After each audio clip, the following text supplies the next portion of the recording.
বড় খবর, এই মুহূর্তে পাওয়া সবচেয়ে বড় খবর, বিগ ব্রেকিং নিউজ। কিছুক্ষণ আগে অভিষেকের হাত ধরে তৃণমূলে যোগ দিলেন বিজেপির দাপুটে বিধায়ক। এবার খেল খতম বিজেপির। কোন বিধায়ক বিজেপি ছেড়ে তৃণমূলে যোগ দিলেন? বিস্তারিত তথ্য জানতে হলে অবশ্যই ভিডিওটা শেষ পর্যন্ত দেখবেন। চ্যানেলে নতুন থাকলে অবশ্যই সাবস্ক্রাইব করে অল নোটিফিকেশন অন করে রাখবেন। লাইক বাটনে ক্লিক করে একটি লাইক করে দিবেন। বিজেপি বিধায়ক যোগ দিলেন তৃণমূলে। তাপস রায় ও অভিজিৎ গঙ্গোপাধ্যায়ের বিজেপি যোগের পরের দিনই বিজেপি থেকে তৃণমূলে যোগ দিলেন রানাঘাট দক্ষিণের বিধায়ক মুকুটমণি অধিকারী। এদিন নারী দিবস উপলক্ষে আয়োজিত পদযাত্রায় অভিষেকের সঙ্গে দেখা মিলল তার। তিনি মিছিলে হাঁটলেন, তাতে নতুন করে জল্পনা শুরু হয়েছে রাজনৈতিক মহলে। এদিন মিছিলের শুরুতেই মুকুটমণিকে পতাকা তুলে দেন অভিষেক বন্দ্যোপাধ্যায়।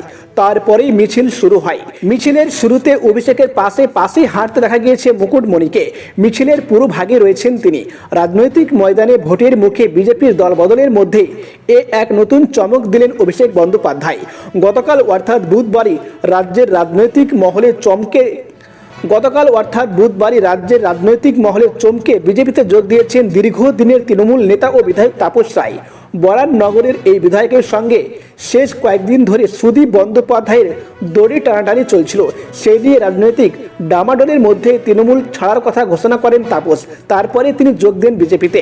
উল্লেখ্য, 10 মার্চ ব্রিগেড জনগর্জন সভা রয়েছে তৃণমূলের। সেখানে বিপুল জনসমাগমের দাবি করেছে তৃণমূল। বারাসাতের সভায় একদিকে তৃণমূলকে তীব্র আক্রমণ করেছে নরেন্দ্র মোদী, অন্যদিকে জনগর্জন সভা থেকে মমতা অভিষেক পাল্টা বিজেপিকে কিভাবে আক্রমণ করেন, এখন সেদিকেই তাকিয়ে আছে রাজনৈতিক মহল।